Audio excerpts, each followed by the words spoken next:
comentamos, pero me gustaría que me muestren un poquito, levanta la mano, los que leyeron el artículo de Jorge. 4.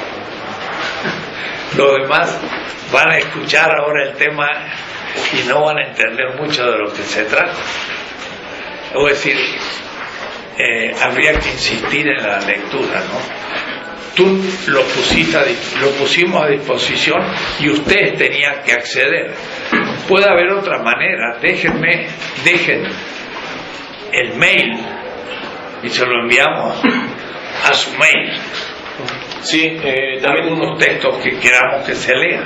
Había pensado también en hacer una lista de mails y lo hacemos para. ¿Quién tiene una hojita? Ahorita. ¿Puede estar aquí atrás o no? No, atrás si quieren y yo paso la lista. Si quieren aquí. Sí. Después lo paso. Sería bueno pasarlo ahí para tenerlo para. Pues aquí lo pueden usar y sí. Yo hago la lista en la casa. Muy bien. Entonces apuntamos los mails por una parte y por otra, pues ya estaban advertidos desde hace 2 semanas que tenían que haber leído, ¿no? Entonces, pues no exime la irresponsabilidad de los que no leyeron. Entonces, yo estaba pensando comenzar la plática de hoy, dividirla en 2 partes. Primero discutir el texto, el artículo, en términos abstractos, y después ya mostrar, en mi caso, cómo se hace eso en la política, ¿no? Eso de qué nos sirve en la política, ¿no? Entonces, pues no sé, podríamos comenzar por pues si hay algunos comentarios o algunas dudas sobre el texto y las vamos dirimiendo poco a poco.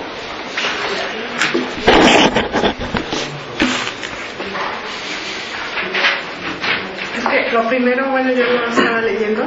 Lo primero que tú hablas es sobre Popper, ¿no? O sea, hablas sobre la filosofía de la ciencia, ¿no? Entonces, pues sí está un poco abstracto. Pones algunos ejemplos, pero yo no le entendí ahí como lo de Einstein. Ajá. Sí, la primera parte, recordemos, está enfocada a definir qué es aquello que llamamos principio de imposibilidad. Obviamente en esta parte, para la exposición me baso, inspiro en Hinkelhammer, ¿no? Hinkelhammer es quien en la crítica de la razón utópica retoma los principios de imposibilidad en una discusión con Popper, ¿no? Ahora bien, ¿qué es? Cuando tomo a Einstein es para mostrar cómo funcionan esas imposibilidades en la ciencia empírica, ¿no? Es decir, la ciencia empírica, la tesis de Hinkelhammer, parte de esas imposibilidades, ¿no? A partir de la imposibilidad se descubren las posibilidades en la realidad empírica, en la realidad dada. Entonces, me parecía importante ir rastreando conceptualmente qué era eso de principios de imposibilidad. Eso lo muestro con Einstein. Luego, con Popper, lo que hago es referencia a la discusión que hay Hinkelhammer-Popper. ¿Por qué? Porque lo que para Popper es imposibilidad lógica, para Hinkelhammer, lo que dice Hinkelhammer eso es una imposibilidad empírica, ¿no? Entonces, a partir de esta distinción, después va a venir en la formulación de Hinkelhammer, la formulación de Hinkelhammer para la factibilidad, es decir, lo lógicamente pensable es empíricamente imposible, pero esta fórmula la va trabajando Hinkelhammer a partir de las imprecisiones de Popper, ¿no? Cuando dice Popper es imposible que el Estado controle todas las relaciones sociales, eso es imposible lógicamente, y dice Hinkelhammer no, eso es imposible empíricamente, ¿no? Entonces eso por supuesto en la lectura de Hinkelhammer, en el capítulo de Hinkelhammer sobre Popper, pues justamente lo que muestra no es casual que haya dicho eso Popper, que sea lógicamente imposible, ¿no? Entonces a partir de ahí empieza a sacar todo el dogmatismo de Popper, ¿no? Esa parte a mí no me interesa. A mí la parte que me interesa era mostrar qué es aquello que llamamos principio de imposibilidad. ¿Por qué? Porque eso me va a servir como base para la tercera parte, que es la formulación del principio de imposibilidad de la vida, ¿no? Y en medio de estas dos partes está qué es vida en Kinkelhammer y en Dussel, cuáles son los argumentos, y aquí en la segunda parte viene algo que me parece relevante. Si ustedes ven el segundo apartado, pues dirán, bueno, aquí qué hay de nuevo, ¿no? O sea, la vida en Kinkelhammer, la vida en Dussel, no hay nada que no se haya dicho antes, ¿no? Me parece que hay una sutileza que debe de entenderse en el segundo parágrafo, que es a partir de los argumentos de Dussel y de Kinkelhammer mostrar la irrebasabilidad de la vida, que es algo que es lo que a mí me importa mostrar. La vida como irrebasable, ¿no? Entonces, además de mostrar expositivamente los argumentos de Dussel y Kinkelhammer, lo que me interesa a mí es mostrar que esos argumentos demuestran algo, ¿no? Y demuestran justamente la irrebasabilidad de la vida, ¿no? Como yo la estoy definiendo. Entonces, ahí en el segundo apartado pareciera que es algo que no se ha dicho antes, pero me parece que sí hay una sutileza, y es esta. ¿Por qué? Porque después, en el tercer apartado, lo que voy a hacer es, a partir del principio, de la formulación del principio de imposibilidad, mostrar justamente esa irrebasabilidad, hacer explícita esa irrebasabilidad. Mire, para situar el tema, el párrafo 37 de la política es el principio material crítico positivo de la política. Ahora, hay también uno anterior, el 33. A ver, si no me niego, si no estoy, sí. Está bien. Que es el tema del principio crítico negativo. Entonces, hay dos principios materiales, pero en la política. Es que usted tiene otro. Sí. Este es el temario de este curso. Sí. Pero es diferente a lo que está diciendo. Bueno, lo que pasa es esto. Parágrafo 33. Y luego parágrafo 37.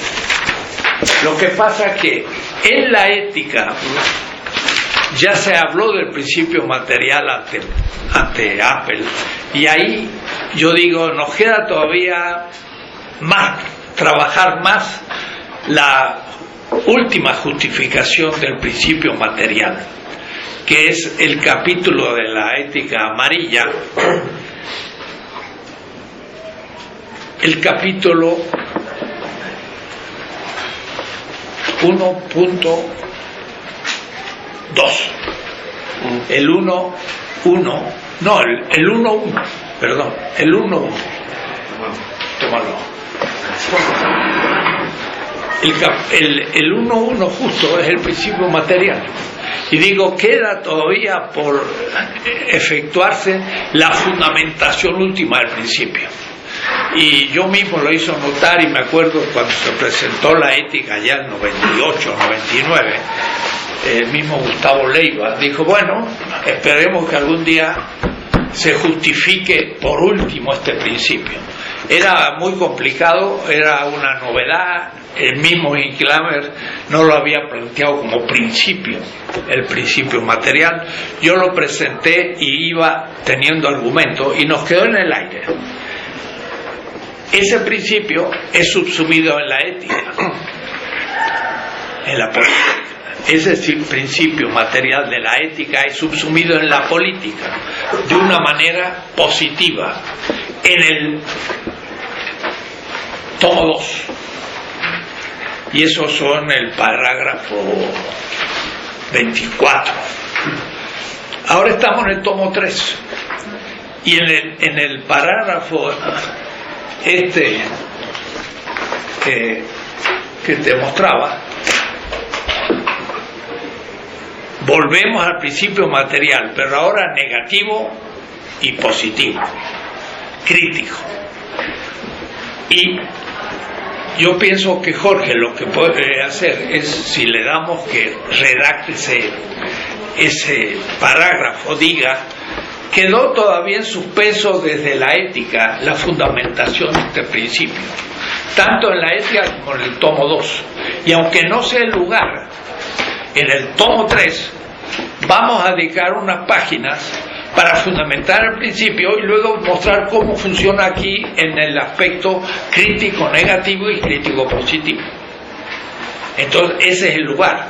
Entonces tú dices, está muy abstracto. Sí, porque él es un principio de la ética que después se aplica a la política y que no se hizo. Pero entonces se justifica que lo hagas porque estás llenando un vacío. Pero hay que decirlo bien claro, esto correspondía a la ética y lo vamos a hacer ahora, y voy a demostrar cómo se subsume la parte crítica negativa primero y positiva después. Son como 4 temas, ¿no? Sí. Primero ir a la fundamentación, luego decir cómo se aplica, y cómo se aplica en el parágrafo en la parte propiamente negativa. Entonces, hoy harías esa parte. Sí, o sea, más o menos repasar el argumento general y quizás mostrar un poco cómo se aplica a la política en el aspecto crítico negativo. No es fácil eso, no pasar. Pero empecemos a tratar el tema. Por eso se entiende, espero. Ahora, el tema de la irrebasabilidad es el tema de la fundamentación. ¿Cuál es el fundamento de la ética? Pues mucha gente dice ética de los valores. El valor es el fundamento. No, el valor es fácilmente rebasable. Tiene valor lo que es medio de un fin. Entonces el fin ya es el fundamento del medio y por lo tanto el valor no puede ser. Una ética de los valores no funciona. Como último principio, para decirlo más claro y entre nosotros, por ejemplo, Luis Villoro trabaja el tema de los valores y la política, y fundamenta la política en los valores. Ha habido una tesis en Morelia sobre este tema y en relación con lo mío. Entonces yo charlé de eso con Luis Villoro. Le digo, mira, para mí el valor es rebasable. Pues sí, si yo fundo la política en los valores, pero el valor es rebasable, está fundado en algo que no es fundamento. Pero él todavía toma los valores como fundamento. Debo decir que la ética analítica de Moore, 1904, trabaja la obligatoriedad lingüística de enunciados éticos, pero a partir de valores. Quiere decir que está fundado en un fundamento que no está fundado, porque el valor no es fundamento. La vida sería el fundamento de todos los valores, de todas las virtudes, de la ley, de todos los principios. Entonces, la vida sí sería lo irrebasable. Yo debo afirmar la vida es un principio irrebasable. Eso es lo que tú te encargaste de fundamentar, de explicitar, para cumplir con una tarea de equipo. Alguien podrá hacer su tesis para mejorar tu tesis, si puede. Y si no, ya quedó fundado y ya contamos con esa fundamentación. Debo decir que yo ya dejé también la temática de la fundamentación. Diciendo, bueno, eso se hizo en su momento, pero ahora hay que ir aplicando a otros problemas más concretos. Entonces ya no me quedé detenido en el tema de la fundamentación último, los principios políticos. Pero es bueno que alguien lo haga, y si Jorge lo hizo, es bueno que lo integremos para que se conozcan, ¿no? Y en tu argumentación nos apoyamos todos. Sí, de hecho, para complementar un poco lo que usted decía, me parece que esta fundamentación, este tipo de fundamentación, iba incluso, por decirlo, antes de la ética, para que quedara bien claro de dónde iba a partir justamente la filosofía práctica de crítica, ¿no? Bueno, antes de la ética quizás en sentido habermasiano, pero no appeliano, porque para Apple ese principio ético es fundamental para la filosofía como tal. Pero, por ejemplo, en Apple está también las presuposiciones del lenguaje de Habermas. Apple las define como irrebasables. Y eso no tiene que ver con lo ético ni con lo político, sino con lo ya empíricamente presupuesto. Sí, entonces, ya a partir de allí, justamente se construye una ética, una política, una filosofía de la ciencia en Apple. Pero los presupuestos, esos son empíricos. Justamente yo creo que esa fue me parece a mí, aunque muchas veces, por ejemplo en Frankfurt, yo al menos las discusiones que yo tuve, me parece que no es como muy valorada, pero el concepto de autocontradicción performativa, me parece que ese es el valor de ese concepto, mostrar en acto la validez de esas presuposiciones. O sea, no se puede negar si no es por autocontradicción performativa. Y esa es una prueba empírica que se trabaja y se elaboró desde la filosofía, en el caso de Apple. Entonces, en ese sentido, yo estaba pensando también esta justificación, ¿no? Esta fundamentación es previo al desarrollo de la ética y la política. Y había que dedicarle, yo creo, un tiempo y espacio al tema, porque en la ética lo que se hace es fundamentar principios deónticos, ¿no? Entonces era mostrar la fundamentación de esos principios deónticos, ¿no? Por ejemplo, estoy pensando en el artículo que usted escribió con Julio Cabrera, el brasileño, en donde plantea el tema del suicidio. Allí, por ejemplo, usted dice, bueno, es que el que se va a suicidar no se suicida como una alma alejada de la comunidad, está ya en una comunidad. Eso significa que el que se suicida pues es también esposo, es también padre, es también hermano, es también hijo. Entonces sería un irresponsable, una irresponsabilidad el quitarse la vida. ¿Por qué? Porque está dejando una viuda, está dejando un huérfano, está dejando una madre sin hijo, está dejando a una hermana sin hermano. Pero nuevamente, ahí usted hacía el debate en términos deónticos, ¿no? No debo dejar a una viuda o a un huérfano, ¿no? Entonces ahí no quedaba claro justamente esta fundamentación, y yo creo que eso fue lo que si bien una valía de la ética amarilla fue dialogar con diferentes tradiciones filosóficas y justamente mostrar la validez del principio material en lo ético y después en lo político, me parece que se dejó este tema de lado, que merecía un trabajo específico para clarificar el tema, ¿no? Pero también, o sea, tengo que decir que también no era fácil. Dussel, como yo lo mencioné en el mismo artículo, o sea, Dussel y Kramer están tratando el tema, ¿no? Pero no saben por dónde darle la forma, ¿no? A la fundamentación.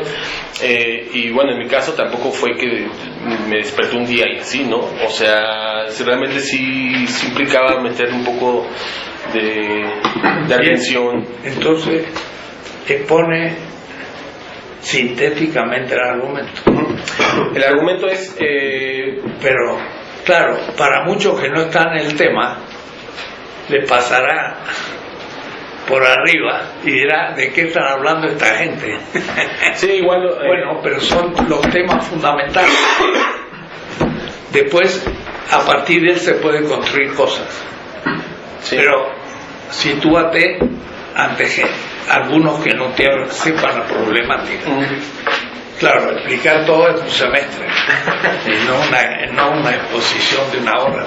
Pero a ver, sí. A ver tu capacidad pedagógica. Bueno, Dussel y Kramer se enfrentan en los 90s a la filosofía de Apple y Habermas, específicamente a la de Apple. Apple tenía ya trabajado ya tenía elaborado una fundamentación del discurso, de la argumentación. Y cuando se enfrenta con la filosofía de la liberación había elaborado una filosofía práctica, pero no había elaborado una fundamentación del tipo última, del tipo habermasiano. Apeliano. Dussel y Hinkelhammer discuten a partir de la vida, ¿no? Cómo mostrar que la vida es irrebasable, al igual que el lenguaje, ¿no? ¿Por qué digo esto? Porque Dussel en la Ética Amarilla lo deja claro. Dice, nosotros, esto es no es una filosofía prediscursiva, sino discursiva. ¿Qué significa eso? Jamás niega el principio discursivo. Dice, es codeterminante con el principio material. Entonces, pero a diferencia del principio discursivo, ya tenía una elaboración, una justificación previa a partir de Apel y de Habermas, pero eso no se había hecho con Dussel y Hinkelhammer. Entonces se dan cuenta ambos del problema, pero en el caso de Dussel sí es que se agarra la tarea e intenta dar una respuesta en esos términos a la ética de discurso y la pragmática trascendental. En esta tarea de Dussel y también de Hinkelhammer elaboran muchos argumentos que ya en mi interpretación lo que hacen es demostrar la vida. Por ejemplo, hay un argumento de Hinkelhammer que aquí lo pongo, o sea, sintetiza de alguna forma la posición de ambos, ¿no? Claro, con sus diferencias, con sus perspectivas en algunas partes marcadas, en algunas no tanto, pero sí me parece que Hinkelhammer muestra en este argumento de Hinkelhammer se sintetiza cuál es la posición de Dussel y de Hinkelhammer, ¿no? Y esto es cuando dice Hinkelhammer, cito a Hinkelhammer, la realidad objetiva no es algo independiente a la vida del ser humano, es la vida de éste a lograr esquivar la muerte la que mantiene la realidad como realidad objetiva. Por este motivo, en el suicidio se disuelve la realidad, y en el suicidio colectivo de la humanidad la realidad se disuelve de modo definitivo. No existe un mundo objetivo sin seres humanos. Inclusive la propia objetividad del mundo se desvanece. La objetividad de la realidad no antecede a la vida humana, sino que es tanto su producto como su presupuesto. Es decir, antes de pensar la realidad, nosotros ya el sujeto ya tiene que estar viviendo. Y ese fue todo el problema con Apel, principalmente. Entonces, este es un ejemplo nada más de los argumentos a los que me refiero, que demuestran justamente esta irrebasabilidad de la vida, pero no tenía su forma esta irrebasabilidad. Entonces lo que yo estoy llamando principio de imposibilidad del sujeto viviente y la naturaleza, que es otra formulación, es decir, el principio material de la vida, lo que quiero hacer con este principio es explicitar esta irrebasabilidad. Entonces, continúo elaborando el tema y digo, bueno, Dussel y Hinkelhammer dan muchos argumentos, pero no logran formular este principio de la vida. Ahora bien, antes de pasar a la enunciación del principio, el principio discursivo ya tenía su fundamentación, y como decía, la prueba directa de la validez del principio in actu es el concepto de autocontracción performativa. En el caso de la factibilidad, hay que aplicarlo eso. En el caso de la factibilidad también me parece tiene su formulación como principio, y justamente ¿quién lo hace? Pues lo hace Hinkelhammer, ¿no? Cuando dice en la crítica de la razón utópica, lo lógicamente pensable es empíricamente imposible. Entonces eso lo que hace es mostrar la factibilidad de la acción humana, ¿no? Entonces, la limitación, pero a través de esta formulación, ¿no? Entonces, si ya teníamos el principio discursivo y ya teníamos su fundamentación y su prueba in actu, elaborada filosóficamente, ya teníamos la factibilidad, y justamente su formulación, pues nos faltaba el principio material, que es el más complicado en realidad. Bueno, el de Hinckley-Hammett, bueno, los dos son igual de complicados, no es fácil llegar a ciertas formulaciones. Pero bueno, digamos que de los tres principios, los dos últimos ya tenían esta fundamentación y esta formulación de su explicitando, ¿no?, su validez. Entonces, justamente aquí había un hueco y elaborando el tema, pues lo que hago es decir, bueno, primero ya definimos la vida como irrebasable, ¿no? Ahora esto cómo lo explicitamos, ¿no? Y ahí viene la parte 3 del ensayo, que es la enunciación del principio de imposibilidad. Entonces lo voy a enunciar y para que lo escuchen, ¿no? En ese contexto quiero ofrecer, digo yo, una formulación del principio de imposibilidad que intenta aportar en la precisión del principio de la vida del sujeto y la naturaleza. Formularemos así dos enunciados que son compatibles entre ellos. Estos son, el primero: ningún acto humano ni ninguna práctica es prácticamente posible sin el sujeto viviente y la naturaleza. 2, que es complementario al primero: ninguna realidad humana puede realizarse sin el sujeto viviente y la naturaleza. Es decir, en el primero están en el centro los actos humanos, la praxis, pero también el pensar como acto, y en el segundo está la realidad humana. Entonces, a partir de esta enunciación, lo que propongo yo es, bueno, esta sería la enunciación del principio material, y esto explicita la irrebasabilidad de la vida, ¿no? Bueno, una cosa, para el que se inicia, dilo de una manera más simple: el estar vivo es una condición absoluta de, porque si estoy muerto no hay manera. Es obvio, es evidente ese principio. Para empezar, y se puede fundamentar, pero es evidente, porque justamente la dialéctica, en el sentido hasta aristotélico, decía: los primeros principios no se pueden demostrar, hay que mostrar. Y hay que mostrarlos desde la vida cotidiana, porque como son los primeros, no hay principios anteriores. Y por eso, ¿de dónde partía? De ta endoxa, dice Aristóteles, es decir, de lo cotidiano y del lenguaje cotidiano y del mundo cotidiano, muestro por el absurdo los principios de la ciencia, de la filosofía y de todo. Esto es analógico, ¿no? Sí, sí, totalmente. Es lo que es obvio y a partir de la cotidianidad. Corrígeme. No, está bien. Si no estoy vivo, es obvio que no hay acto humano, porque estoy muerto. No hay saber ni hay vida. Pero eso, cuidado, es el punto de partida, hay que estar vivo. Y eso es irrebasable, en el sentido que no puede ir más atrás. Este es el enunciado simple del asunto. Ahora, ¿cómo se trabaja ese tema en una lógica de la fundamentación?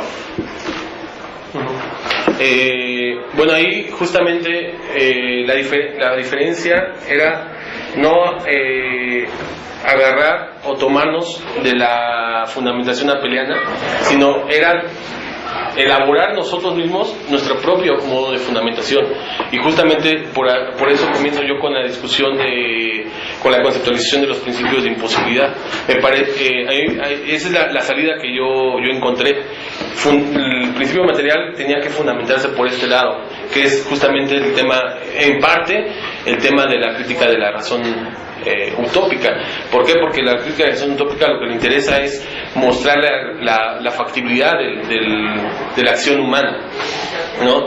Pero en todo ese desarrollo que hace Hinckley-Hammett, toca este tema del principio de imposibilidad, de los principios de imposibilidad, y entonces a partir de ahí yo tuve la intuición de que era por ahí. Entonces, para resumir, nosotros teníamos que elaborar una fundamentación diferente a la de Apple. ¿Por qué? Porque la de Apple es una fundamentación de los presupuestos del discurso. Entonces, si nosotros hablábamos de que negar la vida era una autocontradicción performativa, conceptualmente no eran compatibles. ¿Por qué? Porque la autocontradicción performativa tiene que ver con los presupuestos del lenguaje, con la irreversibilidad de los presupuestos del lenguaje. Exacto. Entonces nosotros no podíamos apoyarnos en esa fundamentación. Teníamos que desarrollar nuestra fundamentación. Y es justamente este artículo, ese inicio, mostrar nuestra propia fundamentación. ¿Por qué? Porque Dussel, por ejemplo, cuando dialogaba con Apple, quedaba atrapado en esta fundamentación y en la autocontradicción performativa. ¿Por qué? Pues porque en tanto que Dussel argumentaba, pues está in actu aceptando el discurso. Entonces, de alguna forma, sí, usted no ahí estaba la dificultad. Ahí estaba la fundamentación. ¿Cómo salir de allí? O sea, yo quería fundamentar de la misma manera que Apple estaba partiendo de su fundamentación. Claro. Estaba ya fundado en el lenguaje. El asunto era partir desde otro horizonte que no fuera el lenguaje. Claro. Para fundamentar otro principio que no es el de la comunicación. Claro. Y además, por eso hablaba de de los tres principios distinguidos por Dussel, al menos esos tres, ¿no? Material, discursivo y de factibilidad. ¿Por qué? Porque al fin esta fundamentación está bien articulada a las demás, no está peleada. No, entonces era mostrar esta otra fundamentación, la validez del principio, y articular estos otros dos principios. Y esa era la dificultad que si yo, al menos leyendo la ética de Dussel, pues un poco con lupa. Es bueno como ya estudia el tema, ¿no? Así que dice de Dussel. Pero está bien, así se tiene que hablar en la academia. Sí, adelante. De mi próximo. No, está bien, porque tú estás pensando en Frankfurt que tenías que hablar de un ausente, pero cuando está presente es más extraño, pero está bien. No, pero también me pasó eso con Kinkelhammer. Cuando discutía con Kinkelhammer, pues yo estaba en la discusión y decía, bueno, lo que dice Kinkelhammer aquí, allá y acullá, y pues no me daba cuenta que Kinkelhammer estaba brindando conmigo, ¿no? Adelante. Pero bueno, entonces me parece que esta parte era la que había que trabajar, o sea, trabajar nuestra propia fundamentación. Y entonces esto... Ahora, ese principio de imposibilidad, tú le dedicas una línea y tú dices qué significa. Es justamente una propuesta de Kinkelhammer muy fuerte, epistemológica, ¿no? Y eso después yo lo uso mucho, aún en política. Yo, por ejemplo, decir, no hay un sistema político perfecto. Ese es el principio de imposibilidad. Y es obvio, ¿cómo va a ser perfecto? Si fuera perfecto, pues no hay ningún error y por lo tanto ya se organizó para siempre. Ahora, si no es perfecto, es imperfecto. Y si es imperfecto, tiene inevitablemente errores. Y si tiene errores, entonces alguien lo sufre. Es inevitable que todo sistema político tenga una víctima. También es un argumento desde el principio de imposibilidad. Y entonces, ahora vamos a ver desde la víctima qué pasa en la política, y esto es el tomo tercero. El tomo tercero se construye sobre el principio de imposibilidad también. Parte de que no hay sociedad política perfecta, ni económica, ni nada. No puede haber perfecta, tendríamos que ser, y entonces ahí Kinkelhammer usa a Popper, porque Popper en su trabajo a la crítica al historicismo y a la planificación perfecta de Katarovich dice, la planificación perfecta es imposible. Porque tendríamos que tener inteligencia infinita, velocidad infinita, etc. Es imposible. Ese es el principio de imposibilidad. Y si es imposible, claro, Popper va a decir, no es posible planificar. Y Kinkelhammer va a decir, no se equivoque. Usted dijo, no es posible la planificación perfecta. Pero usted no dijo, es posible una planificación imperfecta. Puede decir, según los medios que tengamos. Y esa planificación sí es posible, porque no es perfecta. ¿Se dan cuenta? Y el principio de posibilidad me permite empezar a destruir una cantidad de utopías.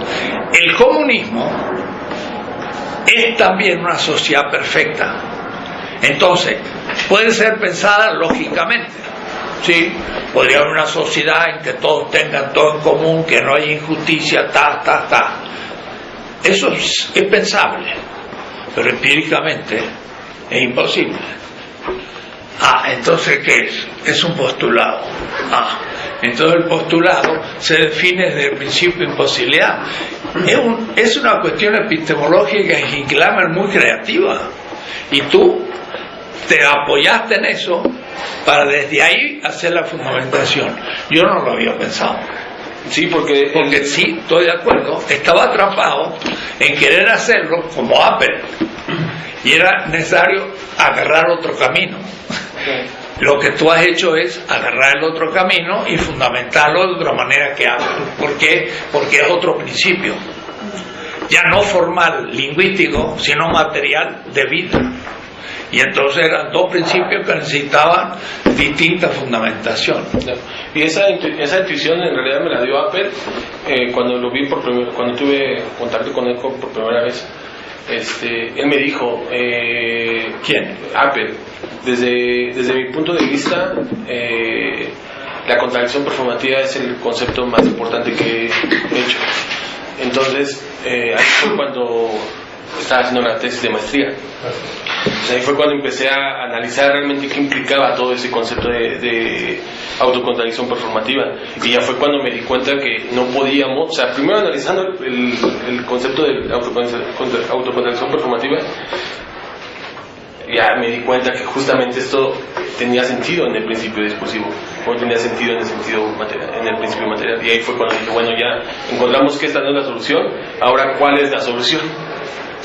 Ahora, no es tampoco tan evidente el problema en la crítica de la razón utópica, porque me parece que la crítica de la razón utópica, como lo dije, se centra a mostrar la factibilidad de la acción humana, expresada y la no factibilidad empírica de los postulados, que él llama conceptos trascendentales, expresada en la formulación de lo lógicamente pensable es empíricamente imposible, ¿no? Entonces me parece que Hincklhammer hace todo este desglose para llegar a ese punto, ¿no? A esa formulación. Tú me dijiste que tenías el medio texto de Hincklhammer. Sí. Es sobre esto. Sí, pues fue que le mandamos el semestre pasado, bueno, cuando iba a terminar el semestre, que le mandamos el artículo y me contestó sobre el artículo. ¿Vale la pena leerlo ahora? Pues está cortito. Bueno, pero a ver cómo reacciona Hincklhammer a la interpretación de su pensamiento y al uso de su principio en posibilidad para fundar el principio material de la vida, que en la política nos interesa ahora en el tercer tomo, pero en el momento negativo desde las víctimas. Hay mucho camino.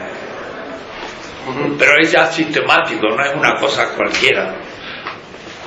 Y bueno, en lo que hablo de esto, pues es entonces bueno, ese fue el camino, ¿no? Estratégico para llegar a este punto. Entonces era construir justamente nuestra propia fundamentación. Ahora, en lo que hablo de esto, nada más me parece que ahí sí yo difiero un poco de definir la vida como condición absoluta. Me parece que la misma ética de la liberación, la ética amarilla, ya nos posibilita hablar de una articulación de principios. Sí. Entonces, si decimos que la condición es absoluta, entonces estamos subordinando los demás principios a la vida. Y a mí me parece que habría que hacer una articulación de los tres de una forma como dicen los franceses, ¿no? Pointir, puenteada, se puede decir, no articulada. Sí, porque siempre insisto, sin última instancia. Claro, y decir condición absoluta sería contradecir la metodología. Claro, pero puede ser el método. El fundamento absoluto material. Podría ser. Hay uno formal y hay un absoluto de factibilidad. El marxismo nos acostumbró a decir lo económico es la última instancia y de ahí se construyen todos los otros principios. Y yo insisto siempre, la vida como principio no es última instancia, pero cuidado, como principio, pero la realidad de la vida sí es última instancia. Pero bueno, eso ya sí, eso sería otro debate. porque aún la lengua supone la vida y aún la afirmación de la vida como última instancia supone la vida real. Entonces no es el principio la última instancia, pero sí la realidad de la vida, que no es un principio, que es una realidad. Bueno, pero eso después. Sí. Bueno, ya antes de pasar a lo de Hinkelhammer, nada más definir algo, ¿no? Un punto importante. Ahora, cuando tú dices, se aplica el principio de imposibilidad para fundamentar. Y ahora, despacito, ¿cómo lo formula de nuevo? Porque lo dijiste rápido, pero ligándolo al principio de imposibilidad. Sí. Se enunciaría. Dijiste dos enunciados del principio. Sí, dos formulaciones, sí. El primero, ya dije que son complementarios, ¿no?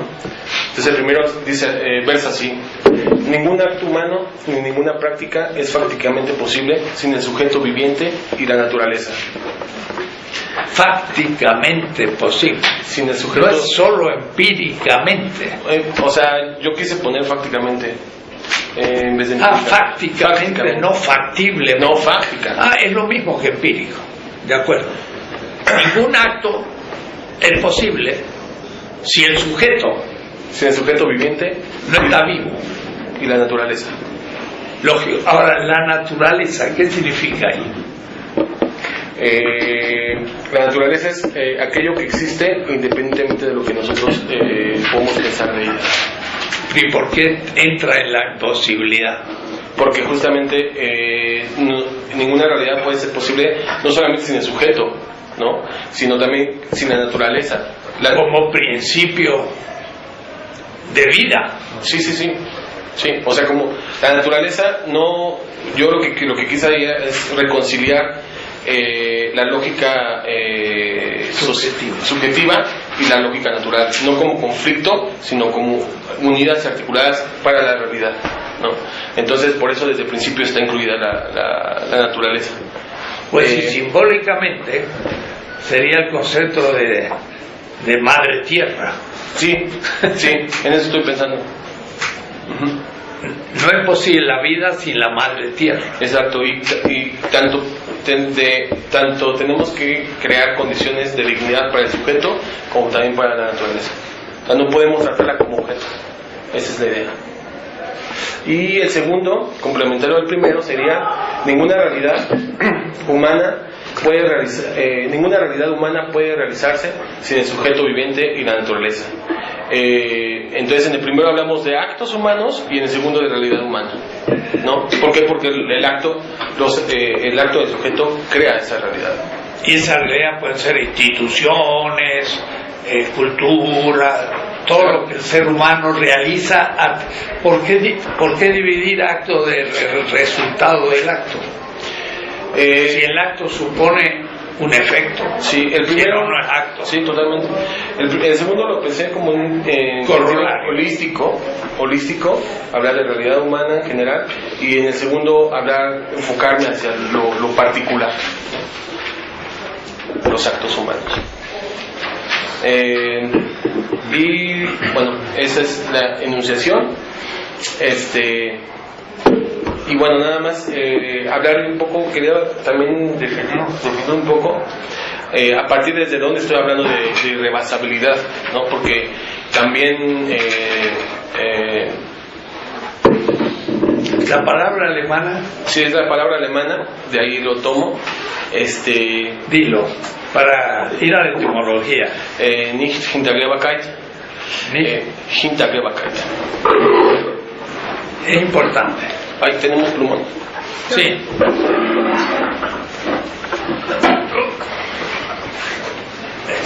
No todo esto.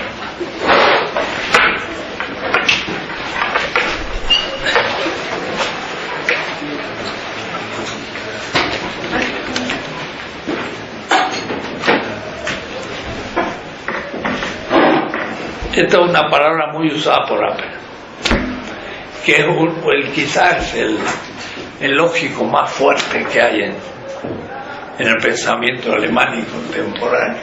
Epa, escríbelo bien, ¿no? Porque Estoy tratando de escribir lo más claro posible. nicht hinter Te falta la I.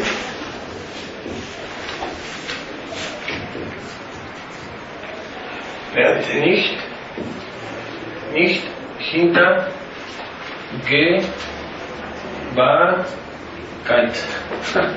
5. Y acá un Hintergeberkeit.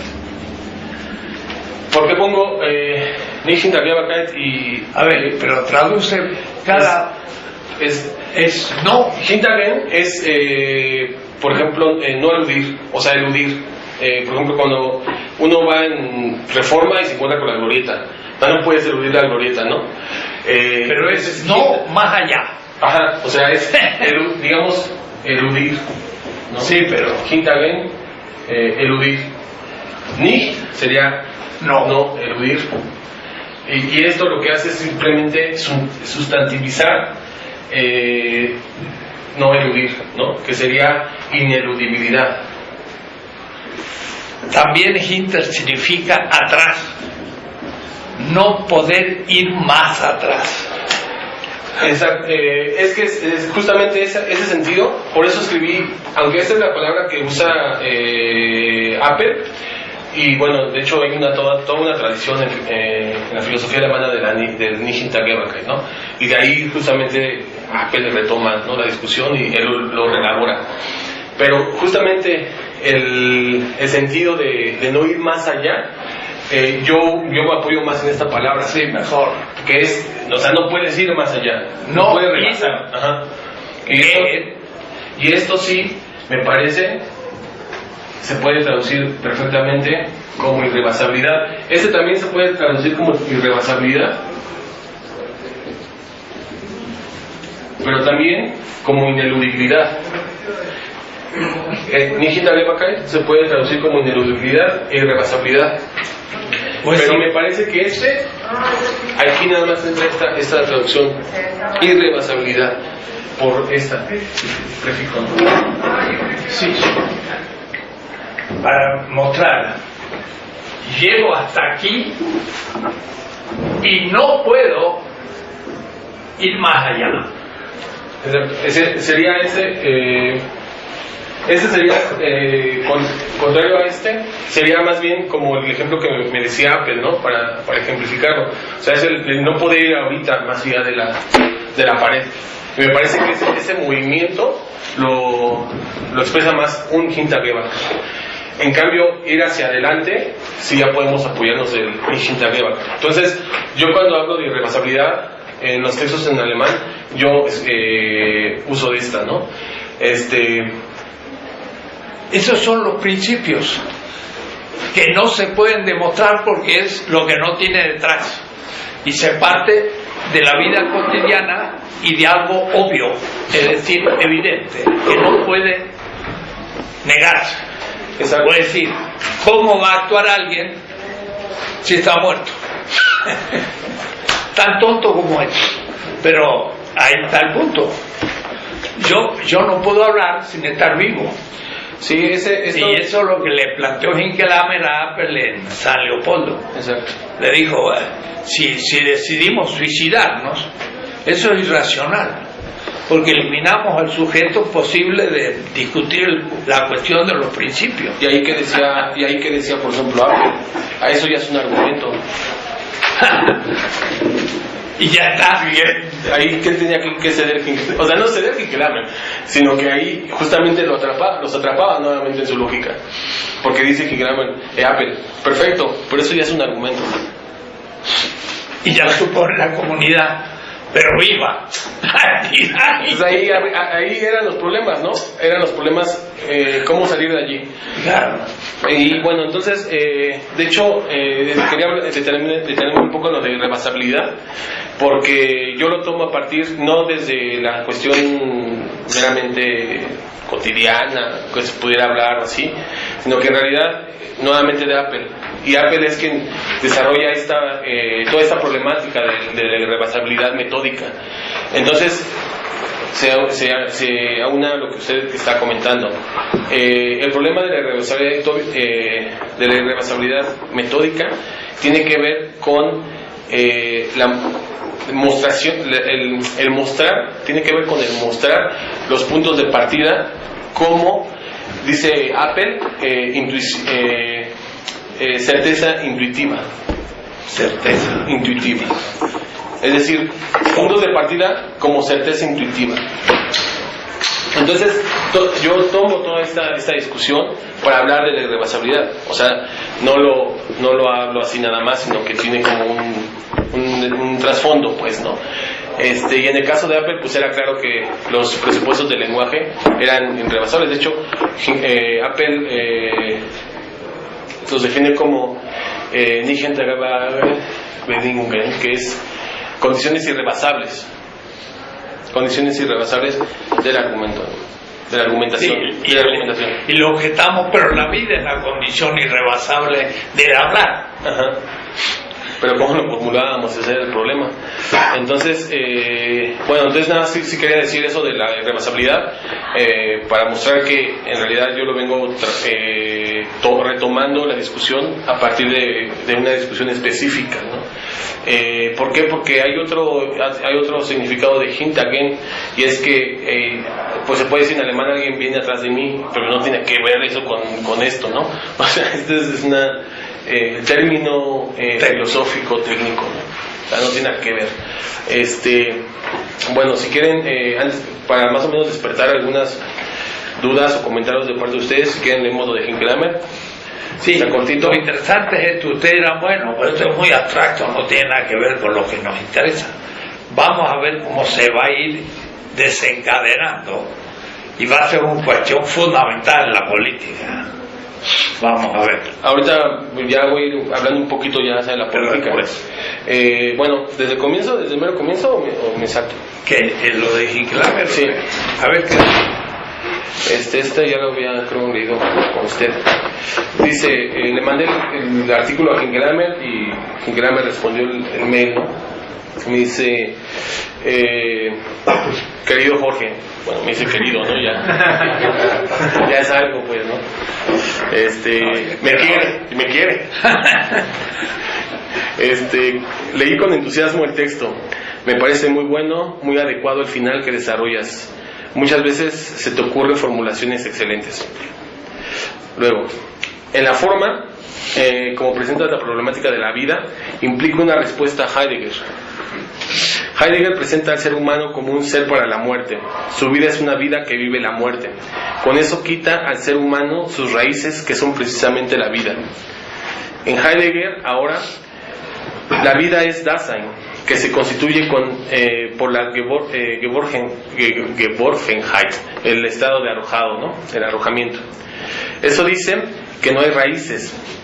En la posición que tú desarrollas, por supuesto, también Dussel y yo, el ser humano es un ser para la vida, atravesado y enfrentado a la muerte, pero su raíz es la vida. Se entiende entonces por qué Heidegger está tan cerca al nazismo, ya en Ser y Tiempo. El ser para la muerte es una expresión de pleno fascismo que dice viva la muerte. Este ser para la muerte es una ruptura con toda historia humana, es el mito de Gilgamesh, cuyo contenido ya es eso. Sería interesante analizar eso. El Gilgamesh, el mito mesopotámico, contra el que se escribe el mito adámico, que no se entiende sin conocer el mito de Gilgamesh. Dice Gilgamesh que siempre recurre a los mitos, ¿no? Gilgamesh está por desesperar por saber que va a morir. Sale para encontrar la vida sin muerte, no la encuentra. Por tanto, termina con: es imposible vencer definitivamente la muerte. Pero con eso abre el marco de la acción posible, que Gilgamesh descubre: vivir enfrentando la muerte, aunque al final se muera. Eso es lo humano del ser humano, hasta parecer ahora el ser humano como ser para la muerte. Es la pérdida definitiva de ser humano y ser humanidad. Levinas llega muy cerca a eso, pero al final no da el paso decisivo. Queda con el rostro del otro. Se queda con el rostro del otro. Le falta ir a yo vivo si tú vives, que es la formulación de Gilgamesh. No es largo el camino que falta, pero aún falta. Qué pena no poder discutir eso, pero bueno, te añado otros textos. Ya, es lo que dice.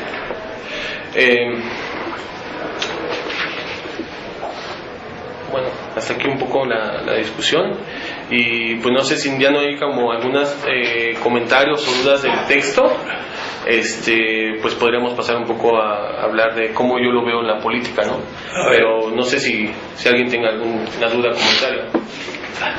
Sí, bueno, yo creo que sí, en efecto, como ya se ha dicho, es un principio que yo pensaría que está implícito en la ética del 98. Aunque yo en la ética del 98 veo algo que no veo en tus principios, porque me parece que ahí, cuando Dussel habla del sujeto viviente, menciona que ese sujeto viviente no se vive solo, porque el ser humano no vive aisladamente, sino que ese sujeto, para que viva y para que argumente, tiene que pertenecer a una comunidad que lo alimente. Porque cuando se dice solamente sujeto viviente, pareciera ser que se alimenta por sí mismo, que vive por sí mismo, y el sujeto humano no vive por sí mismo. En algunas otras ocasiones dice el profesor: todos tenemos un ombligo, y entonces tenemos una madre que nos alimentó.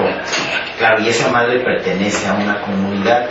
Entonces, yo diría que, así como está formulado, voy a poner puya.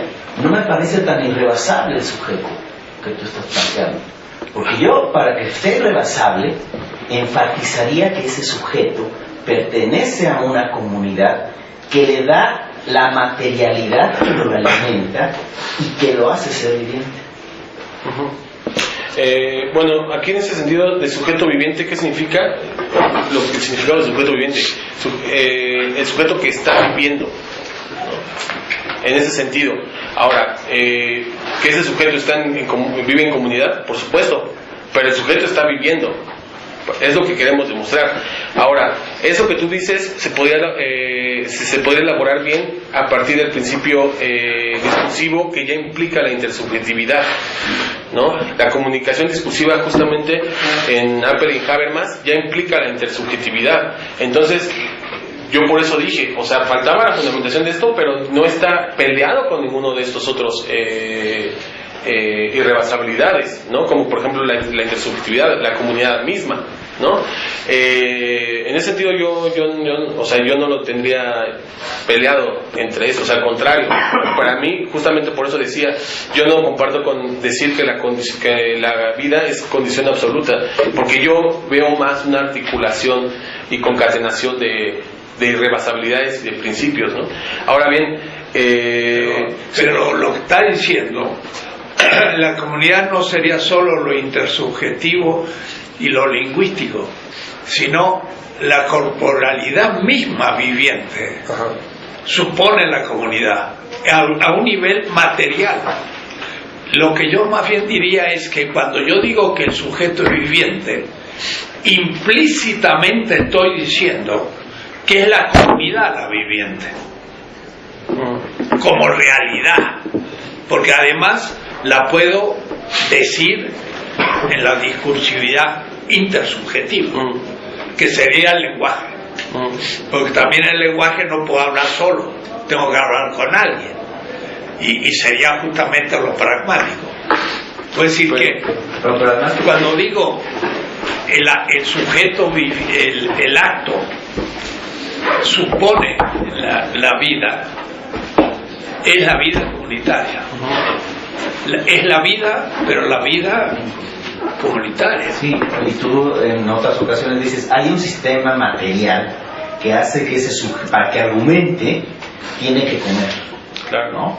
Entonces, si no existe ese sistema que le permite comer, puesto que la comida es producto de un cierto trabajo comunitario, una cierta relación comunitaria con la naturaleza, si no tuviera eso, no podría argumentar. Tiene que pasar toda esta mediación para que pueda argumentar. Entonces yo vería que lo irrebasable, para que ese sujeto sea viviente, es esta actividad comunitaria. Sí, o sea, se puede ahí, podríamos ahí hablar de, por ejemplo, el presupuesto de la comunidad, como habla Apple, ¿no? Presupuesto de la comunidad de comunicación. El asunto aquí era, nada más para terminar, era definir bien este elemento del cual se pueden desprender todas estas determinaciones, ¿no? O sea, era mostrar el elemento simple desde el cual se puede pensar en una práctica y pensamiento para la vida, ¿no? O sea, o al menos que no pueda eludir la vida. Y es el elemento simple. Ese tipo de determinaciones más complejas, por supuesto que de aquí se pueden derivar perfecto. Y yo no hablaría ni siquiera de que el ser humano tiene relaciones institucionales.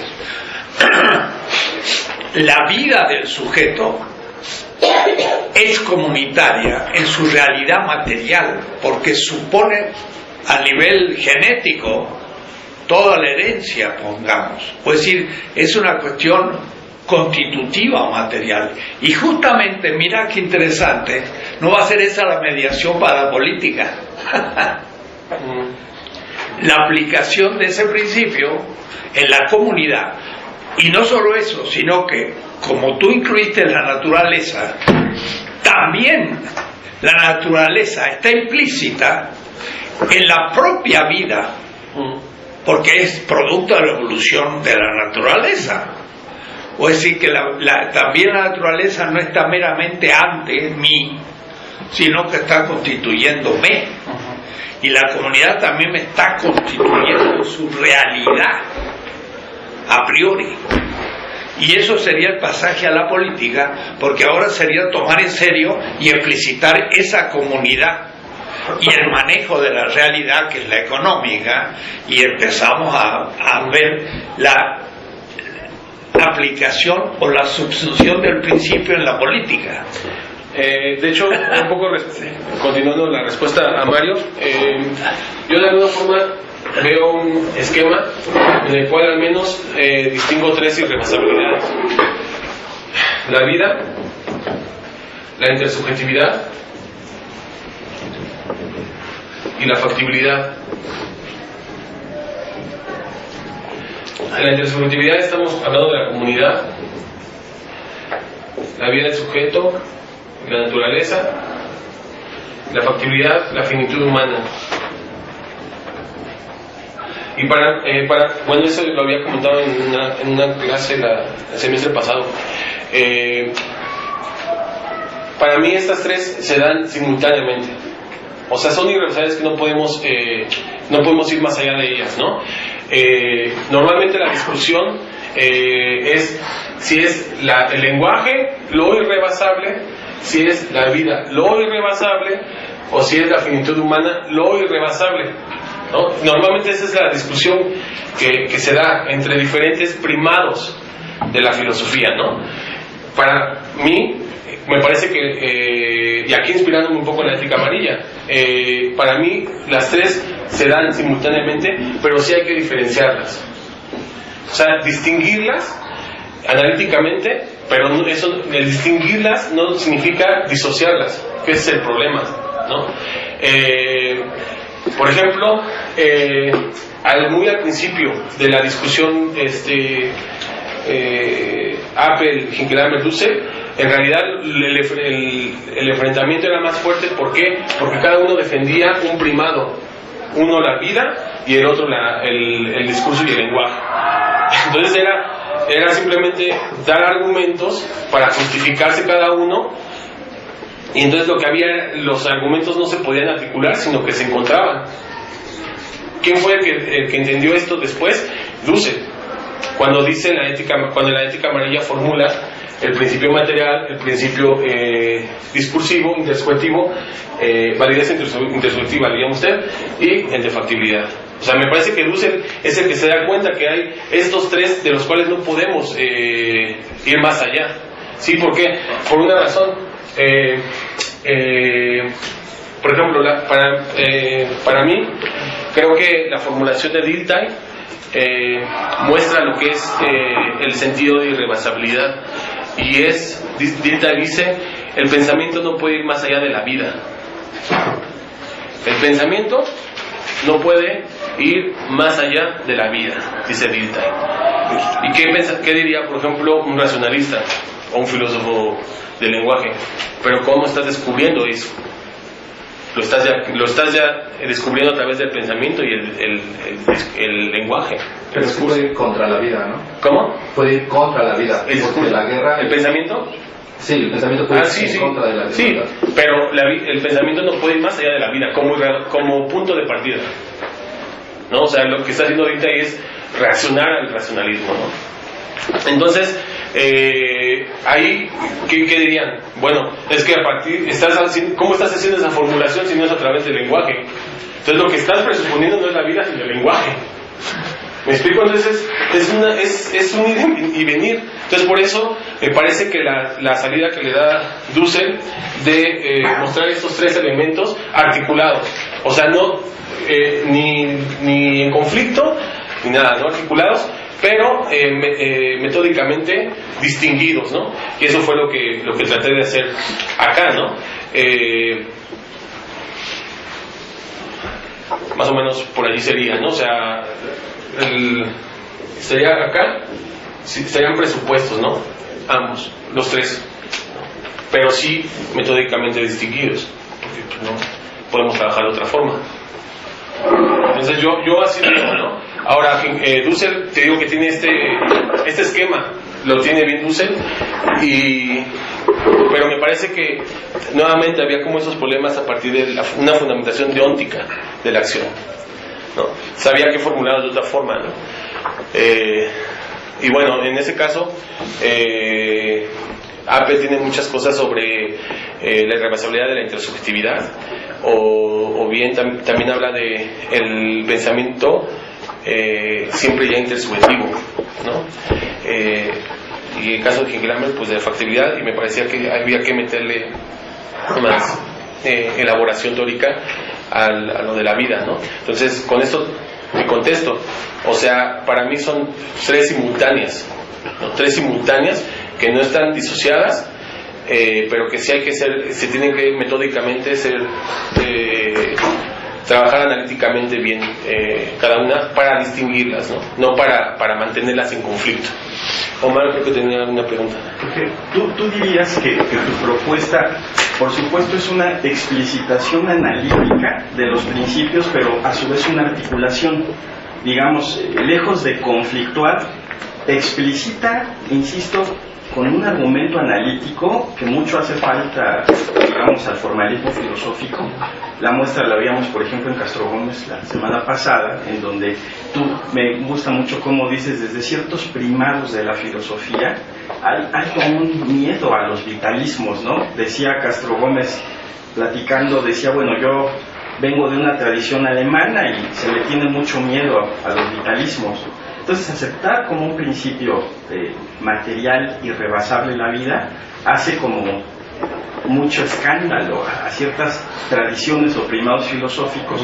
¿Tú dirías que tu propuesta, vuelvo a la pregunta, explicita de manera fina, analítica, argumentativa, que siempre se requiere formalmente en lo filosófico, pero además articula los tres principios de modo tal que permite solucionar esa autocontradicción performativa que de cierta manera Apple acusaba a la filosofía de la liberación, diciendo, bueno, ya estás argumentando. Entonces, digamos que desteje nudos o posibilita soluciones, y hasta cierto punto que ciertos primados o tradiciones filosóficas aceptan un principio material como irrebasable, articulado por supuesto a los otros dos. Y bueno, se me ocurre un esquema que pudieras formular, pero como teoría de conjuntos, ¿no? Sería más interesante quizá cómo se tocan. Claro, o sea, ya se puede hablar ahí de analogía y varias cosas, ¿no? Pero sí, justamente, lo que decías, bueno, esa es mi intención, ¿no? Esa es mi intención, me dedico a eso, y pues ya que lo pueda lograr o no, pues eso ya no depende de que yo lo diga, ¿no? Pero sí, justamente esa es la intención que yo tengo, y justamente como yo estoy pensando ese esquema de irrebasabilidades, ¿no? De hecho, en un artículo que acaba de salir en diciembre, en un capítulo del libro que salió en diciembre, trato de articular intersubjetividad y vida con respecto a las instituciones, porque era el tema era sobre ontología social, ¿no? Pero sí, yo así veo las cosas, ¿no? Ahora, en efecto, en Alemania parece que hay como, por la historia, pues justo como esta reacción contra la vida, ¿no? También me parece que depende cómo uno la formule, los argumentos, ¿no? Los principios, en este tipo de contextos, porque justamente al principio te puedo decir que había mucha reacción hacia este tipo de temas. O sea, cuando yo empecé siempre mi disposición por Apple, explicar Apple, ética del discurso, y a partir de allí mostrar cuál era la crítica de Apple y de Dussel y Hinckley, y después cómo yo continuaba elaborando el argumento. Y sí había reacciones y muchos se espantan, ¿no? Pero me parece que al fin, por ejemplo, lo que les comentaba en algún momento, los colegas parecían ya más bien ver en esta propuesta una propuesta que ellos me decían realista, naturalista, ¿no? Ahora, aquí viene otro punto. ¿Por qué naturalista? Por hablar de vida y de ecología o de la naturaleza, ¿es una propuesta es necesariamente naturalista? Yo creo que ahí quien lo diga tiene un problema, ¿no? Y en mi caso, no, o sea, ya que hayan dicho realista naturalista, significa que hubo un avance en la formulación y los argumentos que se estaban elaborando. Ahora bien, yo diría más bien es realista en sí. ¿Por qué? Porque en mi propuesta yo siempre defino la realidad como normativa. Entonces no tiene ahí nada de naturalista, ¿no? O sea, el asunto es que se tiene que mostrar los irrebasables de la normatividad misma, por ejemplo. Es contra la falacia natural. Claro, los irrebasables de la misma acción humana, los irrebasables del pensamiento, ¿no? Y eso no tiene que ver nada con naturalista, ¿no? O sea, que el sujeto, por ejemplo, pensando en la factibilidad, que el sujeto no puede ir más allá de sus capacidades. O sea, eso no tiene que ver de naturalista, es simplemente una descripción de hecho, ¿no? Entonces, me parece que yo entiendo cuando, por ejemplo, ahorita mencionabas Castro Gómez, ¿no? El profesor Castro Gómez, que decía, bueno, es que es muy peligroso y fundar una política en la vida, pues es peligroso. Y, bueno, depende cómo lo hagas, ¿no? Pero bueno, Castro Gómez también me parece que entiende el otro discurso, ¿no? En el sentido de que ha trabajado Hinckley, ha trabajado Dussel y muchos otros que hablan de eso en Latinoamérica. Pero el caso más dramático es esta discusión que hay, por ejemplo, entre Adela Cortina y Dussel en YouTube, ¿no? Métanse a YouTube y se va a ver nuestro con Adela Cortina. Oye, ella dice, uy, la vida es muy peligrosa. Sí, y se espanta más que los alemanes. Y hace un escándalo, ¿no? Digo, con respeto de la profesora, pero hace un escándalo, y la vida, y que la vida, y nada más dice la vida, y después que la vida, y al último la vida, pero nunca nos dijo por qué era peligroso fundar una política o una ética en la vida. Nunca, yo a lo mejor vi mal el video, ¿verdad? Pero yo nunca, nada más me quedó claro que la vida, y de ahí en fuera no me quedó nada más claro. ¿Por qué? ¿No? Entonces, ¿por qué? ¿No? ¿O en qué sentido? ¿No? Entonces me parece que aquí entra una parte importante, y es justamente esta lucha de primados, ¿no? Que muchas veces se retoman a partir de ciertas tendencias o modas filosóficas, más que de reflexión o de análisis y de un estudio detenido de la propia realidad humana, ¿no? Y en ese sentido, pues me parece que Dussel, con esta articulación de principios, pues da una respuesta más realista, por decirlo de alguna forma, a este problema, ¿no? Mira. Y bueno, nada más para decir un poco, estos principios también lo estaba pensando en el tema de la fetichización, ¿no? Porque en la fetichización en la política, bueno, si ya no hay una duda o comentario de esto, en abstracto, pasar un poco ya hacia la política.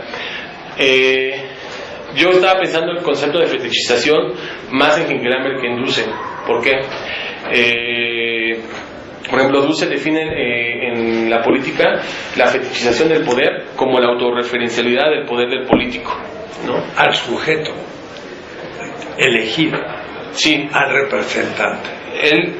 La sede del poder no es más la comunidad política, sino el político, ¿no? Pero yo lo estaba pensando también en el sentido fetichista en términos de Marx y en términos de Hinckley, ¿no? ¿Por qué? Porque en la acción humana luego ya se ponen proyectos que se ponen como fin y no como el medio, ¿no? Entonces lo que hace justamente este principio es mostrar que en la acción humana no son las abstracciones lo que hay que realizar, ¿no? Sino justamente el desarrollo de la realidad práctica, ¿no? Entonces ahí es cuando ya comienza en el principio crítico surge, ¿no? Este principio crítico de la vida, pero como un recordar que el entramado institucional, el derecho, todos los artificios políticos son justamente para desarrollar la realidad práctica y no para desarrollar el sistema institucional en sí, ¿no? Entonces es como la inversión, ¿no? Es como esta lógica del ídolo, ¿no? Que se pone por encima del sujeto. Entonces yo así estaba pensando, yo cuando formulé esto también lo pensé así, y pues obviamente pensando en cómo mostrar justamente los movimientos sociales, ¿no? ¿Por qué se levantan? Y es porque justamente el conservadurismo empieza a defender ya las instituciones, por ejemplo, y no la comunidad. Entonces así lo estaba pensando. Ahora, en ese concepto de fetichismo es como yo pienso elaborar este parágrafo. Ahora bien, cómo mostrar nuevamente de otra forma la irrebasabilidad de la vida, y ese es un argumento que lo hice en la tesis, pero no lo he desarrollado como artículo, ¿no? Está nada más dentro de la tesis. Pero ¿cómo mostrar la irrebasabilidad de la vida? A partir de otra forma. Por ejemplo, nada más como ejemplo, ¿no? El profesor Castro Gómez decía, el antagonismo es irrebasable, ¿no? Pero nosotros nos podemos imaginar un mundo político sin disidencia, por ejemplo. Podemos imaginarnos un mundo político sin disidencia, por ejemplo. Que eso implica que no existe la disidencia en términos empíricos, ¿no? Nada más nos podemos imaginar eso. Pues sí, como es lógicamente pensable. Ajá, exacto. Un mundo político sin antagonismo. Entonces me parece que desde ahí, pues, se mostraría como esta relatividad del antagonismo como irrebasable, ¿no? En cambio, no nos podemos imaginar una comunidad política sin el sujeto viviente y la naturaleza.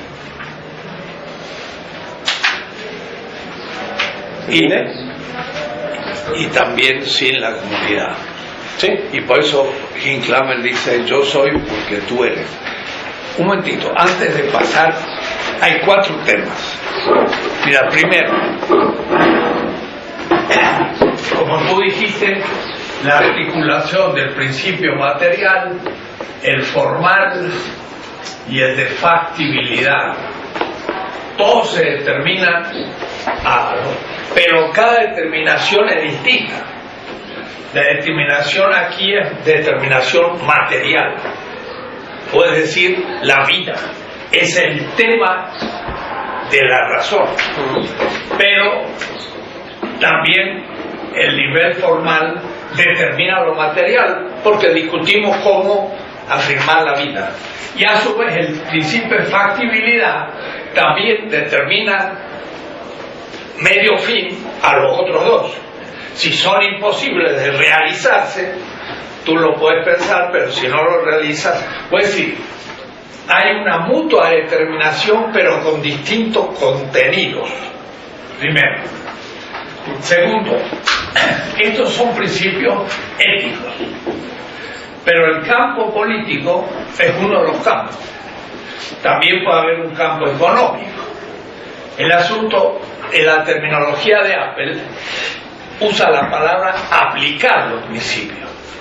Los principios se aplican a la política, se aplican a la economía, pero yo por ahí digo, el campo político subsume el principio en su campo, y de un principio abstracto lo transforma en político. Entonces ahí la posición de Mario estaría interesante, porque ahora hay que explicitar en el campo político qué es lo que está implícito políticamente en el campo.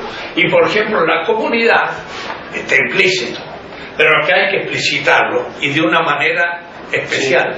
Es decir, en la totalidad política se subsume el principio, pero ya no es un principio ético general, sino que ahora es un principio normativo de la política. Hay una transformación. Ese es otro tema. Eso sería para el tomo 2. Pero el tomo 3 es porque, no habiendo un sistema político perfecto, hay errores, hay víctimas. ¿Y cómo defino a la víctima? El que no puede vivir plenamente. Y desde esa subsunción del principio político en la víctima, ahora yo voy a efectuar la crítica al fetichismo. Hay que formular, es decir, habría aquí una formulación, habría aquí otra formulación, y aquí explicitar lo implícito. Y entonces, en el caso de la víctima, no hay que decir, el ser víctima supone estar viviente, eso es evidente, y la naturaleza. Habría que decir, en la víctima, la vida no puede vivirse, o algo así. Y entonces ya se entiende el principio negativo. Después va a haber un principio positivo, que va a decir, para que pueda vivir, hay que producir una acción que sea en consonancia con esa vida, y sería un cuarto problema. Claro. Sí, no, de hecho el tercero es el más complejo, en el sentido de que hay que definir cualitativamente lo que es el vivir, ¿no? Cualitativamente. No solamente es el hecho de estar viviendo, sino cómo uno vive, ¿no? Y eso también va a ser un poco difícil. ¿Por qué? Porque también yo creo que nos meteríamos un poco como a discusiones de las ciencias empíricas y todo eso, ¿no? Por ejemplo, me parece que ahí se tendría que hablar, aunque sea en términos muy, muy generales, y sin ser tan experto, de la propuesta de Julio Volvinic. Que él lo que muestra es las necesidades no solamente materiales, sino también culturales. Bueno, Ángel Scheller. Pero bueno, sí puede ser Ángel Scheller, pero el asunto es que, sí, yo lo he leído más en Volvinic. ¿Por qué? Porque Volvinic, de hecho, sus indicadores de pobreza que él mismo construye, no solamente es lo material, es decir, cuánto uno gana, sino cuánto uno se educa, por ejemplo, ¿no? No, por eso la pobreza cultural habla... Amartya Sen también, habla el número de diarios que se leen eso. por cabeza indica el desarrollo de una sociedad, no el PIB solamente, pero en fin. Sí, entonces Ahora, por allí sería... ciertamente hay que ir desarrollando, porque la vida política no es lo mismo que la vida en general, y la naturaleza que tú incluyes tampoco es la naturaleza en general, sino aquello que la comunidad política necesita para poder sobrevivir. Y por eso pongamos que el comer, que es sino la primera relación con la realidad, comer significa asimilar energía y materia que la vida consume. Pero es interesante, esa es la primera exigencia ética, pero en el código de Hammurabi es una exigencia política, porque dice Hammurabi: he hecho justicia con el pobre, ¿no? Entonces ves cómo se puede ir ahora yendo planos. Y es que justamente la política pues es el campo intersubjetivo por excelencia, ¿no? O sea, la política, entonces ahí ya se puede trabajar la intersubjetividad, comunidad política. Pero bueno, eso es ciertamente algo que en lo cual tengo intuiciones, tengo escritos algunos, pero no me he puesto a desarrollarlo, ¿no? Pero Eso sí, sería tengo, lo que sí, pero ahora tienes que crear. Sí, tengo algunos escritos. Tengo algunos escritos al respecto, pero bueno, obviamente ahora con este reto del tomo 3, pues sería ya esos escritos sacarlos y comenzar a desarrollar. En la fecundidad de esto se ve la importancia de la discusión, porque si la política no es más reuniones para llegar a consenso, pues se queda sin contenido, y eso es el problema. Habermas dice explícitamente: la ética termina después que ha puesto las condiciones de un consenso válido. Que se discuta el problema de los expertos. Y que se discuta el problema de la vida. Y ahí ya el político no intervendría, sino llamaría a un ingeniero para instalar la electricidad de la Ciudad de México. Y en la instalación de la Ciudad de México, de la electricidad, de las luminarias, no lo puede hacer solo un ingeniero, lo tiene que hacer un político que diga: yo quiero primero que me ilumine los barrios más pobres de la ciudad. Eso no es una decisión técnica, es una decisión política en relación a la vida. Entonces, ellos, como son formalistas, analizan el consenso válido y después se terminó la política, es la democracia. Ahora, ¿qué se decida? Bueno, llamemos, y llama un capitalista y sale una propuesta capitalista. Y ellos dicen: y bueno, lo siento, ¿cómo? Eres un mal político. No, yo soy buen político porque senté al señor especialista. Esa es mi crítica a Abel. Y en Andersetsungen, ese tomo, si no lo tienes te lo presto. No, lo tengo. Lo tienes. Bueno, él aplica al principio a la política y lo aplica a nivel de los consensos, pero no lo aplica a una sociedad liberal y a una sociedad capitalista. Claro. O es decir, no tiene el principio material articulado. Pura nomás discusión. ¿Y acerca de qué? Pues de cualquier cosa. Digo: eso es un desastre, eso no funciona.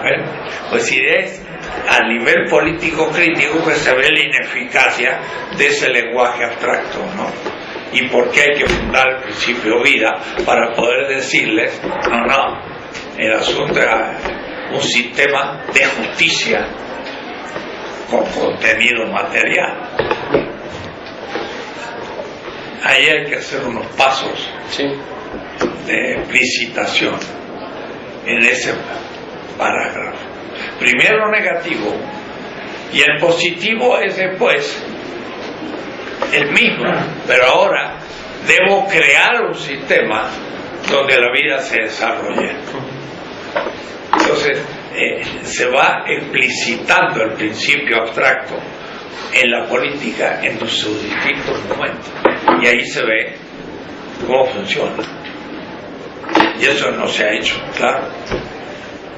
No, pensando un poco en lo que decía Mario también, que me parece muy interesante, en las dos líneas que leíste del principio de irrebasabilidad, considerar, por ejemplo, la parte que es intersubjetiva, que le llamas de factibilidad, pero implícito en el principio, porque pareciera ser que es irrebasable, es parte de la irrebasibilidad, aunque lo pongas de manera diferente o analices en otros momentos, pareciera ser que, no sé, eso es una propuesta, yo no lo voy a hacer, lo digo a ti que lo estás haciendo, que precisamente en esas dos líneas, o en las tres, o lo que sea que tengas de principio, debería de estar, no debería de estar supuesta a la comunidad, sino debería de estar explícita en ese principio, o sea, sí es el ser viviente, sí la naturaleza, pero también la comunidad y también las posibilidades de factibilidad, y pareciera ser que las posibilidades de factibilidad es lo que nos podría dar la puerta para entrar a la política, en el mismo principio,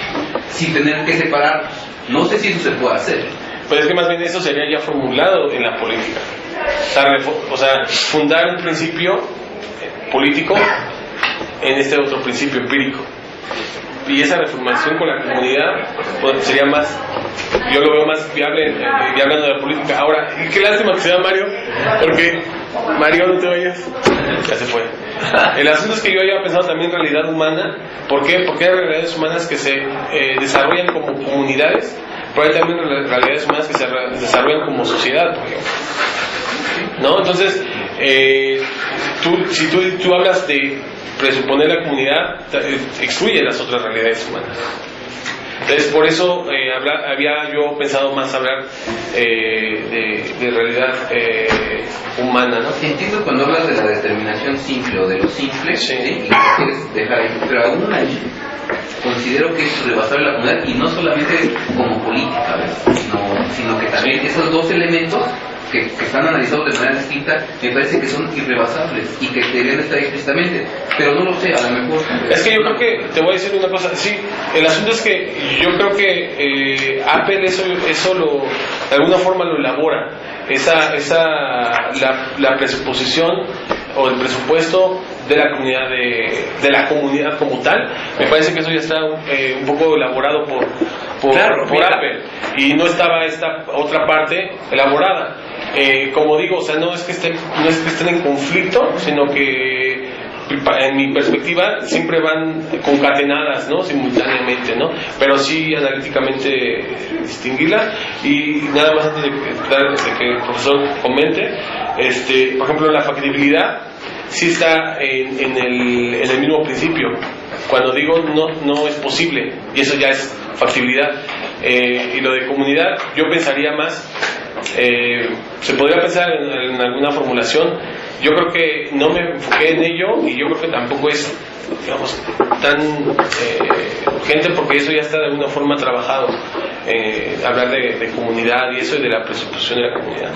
La misma intersubjetividad, pues, tú no puedes hablar de intersubjetividad si no es con el otro, ¿no?